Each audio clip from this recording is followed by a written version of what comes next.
Olá pessoal, aqui é o Velgas, hoje é dia 22 de janeiro de 2025.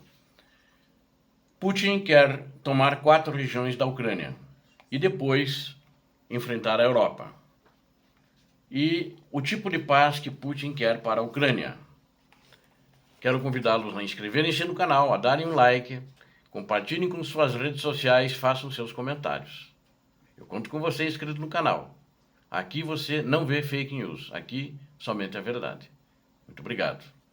A Rússia quer tomar 4 regiões da Ucrânia até 2026 e depois quer enfrentar a Europa. É muito ambiciosa, vive pela guerra a partir de 2014, quando o ditador russo invadiu a Ucrânia. Ele vive somente para a guerra, pensando nisso. E principalmente depois de fevereiro de 2022, é o que ele mais pensa, é o que ele mais sonha, é o que ele mais realiza.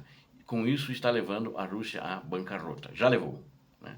Já está enfraquecendo e arruinou a Rússia. E o ditador russo não tem intenção de restringir a agressão contra a Ucrânia. Aparentemente ele estabeleceu a meta de capturar as regiões de Donetsk, Luhansk, Kherson e Zaporizhia até 2026.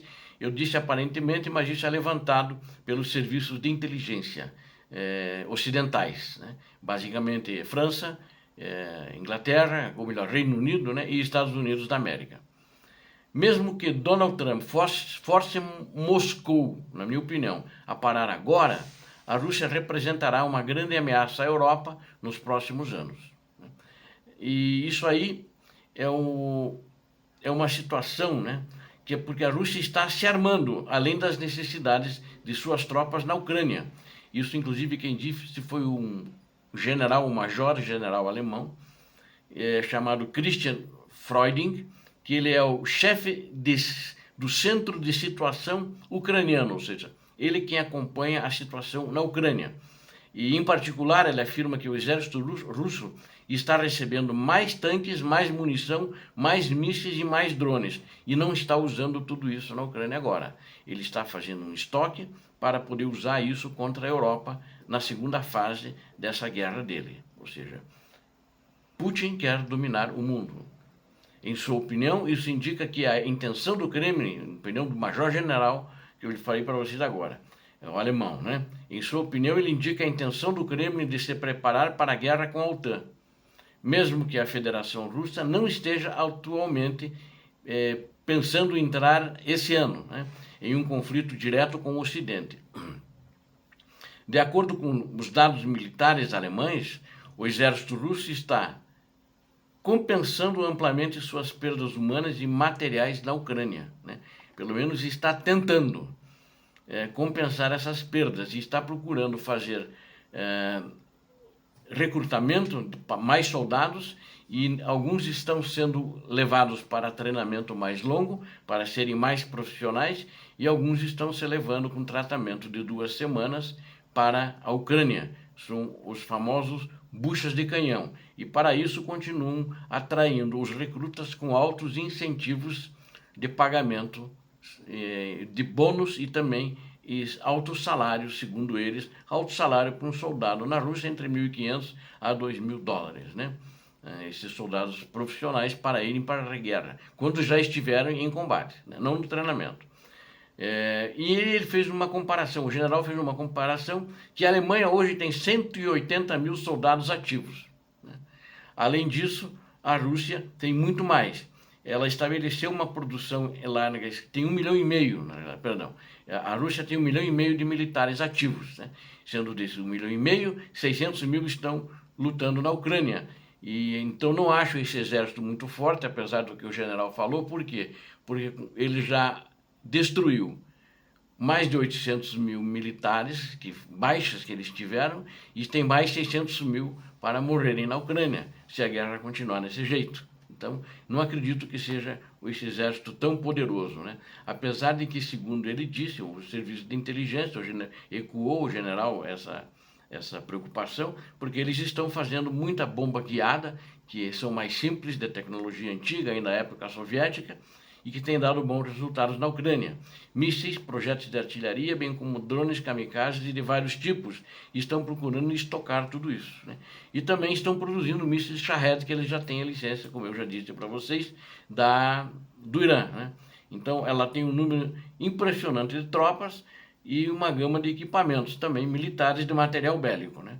Isso também foi corroborado por Marie-Agnes Strack-Zimmermann. Ela é uma deputada, ela é presidente do Conselho de Segurança e de Defesa do Parlamento Europeu e essa deputada é membro do Parlamento Europeu. No entanto, ela disse que a guerra na Ucrânia expôs fraquezas na Rússia que eles já estão sabendo e estão estudando. E eles acham que a logística é uma das fraquezas da Rússia. Eles estão com equipamentos desatualizados e baixo moral entre os soldados. O que ela está correta, né? O número de soldados ou tanques é uma ameaça em potencial, se avaliarmos em números, na minha opinião, né? A Rússia agora, qual é a ameaça da Rússia, né? É o que está acontecendo exatamente na Ucrânia, se ela replicar isso em outras regiões. Ou seja, a Rússia tem a vontade de usar força militar bruta, ela usa, e a disposição de sofrer perdas. Eles mandam soldados de bucha de canhão, eles não estão importando-se se eles têm munição, se eles não têm munição, né? Se eles estão aleijados, se eles estão feridos ou não. Eles estão dispostos a sacrificar seus recursos humanos, vamos chamar assim, né? Isso não é uma empresa, são os seus militares, né? Mas são recursos humanos também, e para atingir os objetivos, né? Então e também o que preocupa hoje a Europa são os ataques híbridos, né? Que eles andaram arrebentando cabos submarinos, né? Eles já fizeram ataques de drones e mísseis na Romênia, né? Eles usam agitadores sem insígnias nacionais, por exemplo, quando houve uma greve contra deixar os caminhões passar com cargas da Polônia para a Ucrânia, quem estava agitando lá eram russos, treinados pelos russos, ou seja, Putin continua com essa guerra híbrida, né? E agora o grande problema na minha avaliação, né, vou fazer esse comentário, Putin provou sangue e ele quer mais sangue. Então, se você quer manter a paz, os europeus têm que saber isso, né? Você tem que saber tem que ser capaz de defender essa paz. E é isso que eu espero que eles estejam se preparando e isso que eu espero que eles continuem ajudando a Ucrânia. Senão não vão conseguir defender nada. E nós vamos ver aqui na sequência a segunda parte, né? O que Putin imagina da paz, que paz ele quer para a Ucrânia, né? Que eu quero falar agora. E isso, segundo Putin, fala nos interesses da Rússia. Ele falou agora, hoje, já é madrugada, ontem ele fez uma conferência, uma videoconferência com Xi Jinping, o ditador chinês. Conversa de ditador para ditador, os dois aliados. E ele disse nessa conversa para Xi Jinping, isso apareceu, isso foi televisionado pela agência RIA, todas as agências russas têm isso aí, né? Já replicaram, vocês podem procurar e ver. Ele disse numa conversa com o Xi Jinping, da República Popular da China, que o objetivo do acordo ucraniano não deve ser um cessar-fogo de curto prazo, simpático ele, mas uma paz de longo prazo baseada nos interesses da Rússia. É isso que ele falou. Ou seja, o que vale nessa negociação para ele, o que qualquer chefe de Estado falaria.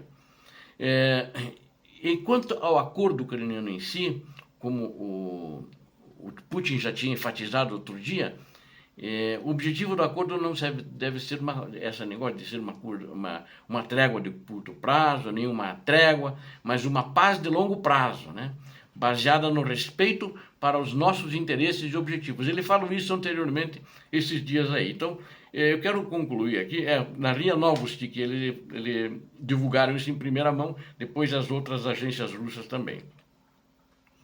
Eles conversaram 35 minutos, e isso foi editado pela RIA Novosti, né? Então, nessa reunião, né, ele, vamos dizer, na realidade, ele reafirmou o que ele já tinha dito, né? E ele também disse, o que eu não acredito, que isso não é por causa da posse de Trump de anteontem, mas que eles já estavam com essa reunião programada desde dezembro. Eu não acredito. Na realidade, isso aqui é uma resposta a Donald Trump, que não citou a Ucrânia, né? Mas citou que quer acabar com as guerras, e também no dia seguinte, ontem, disse que quer se encontrar com Putin, assim como com Zelensky. E inclusive o Trump falou que o Putin deveria acabar com a guerra porque ele está arruinando a Rússia, o que é certo. O Putin falou isso, o Trump falou isso, mostrando uma posição de força, na minha opinião.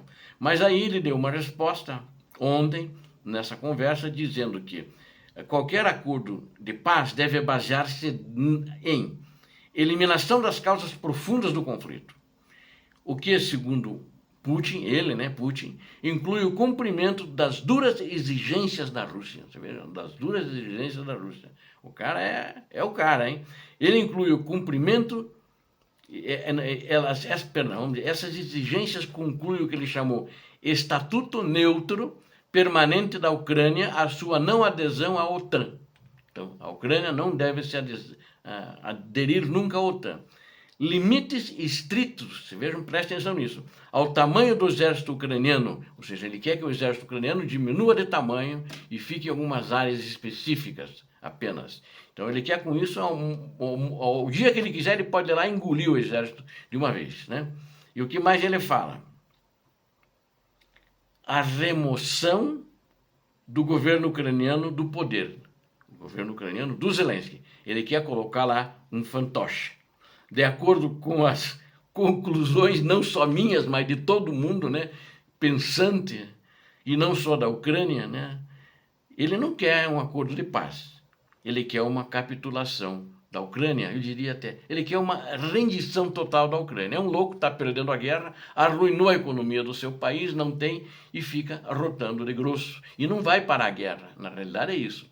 Que nem eu disse uma vez para você, ele vai mandar os soldados deles irem a pé, de bicicleta, como já mandou, rastejando, engatinhando, mas vai continuar a guerra, né? É um paranoico. É como eu disse, é um vampiro. Ele provou do sangue e quer continuar sugando esse sangue. Vai ser difícil essa negociação. Vai demorar mais do que os 100 dias que o enviado especial de Trump falou. Obrigado a vocês que assistiram esse vídeo. Conto com vocês. Inscrevam-se no canal, deem um like, compartilhem com suas redes sociais, façam seus comentários. O que vocês viram aqui somente é verdade. Conto com você para se inscrever no canal. Muito obrigado.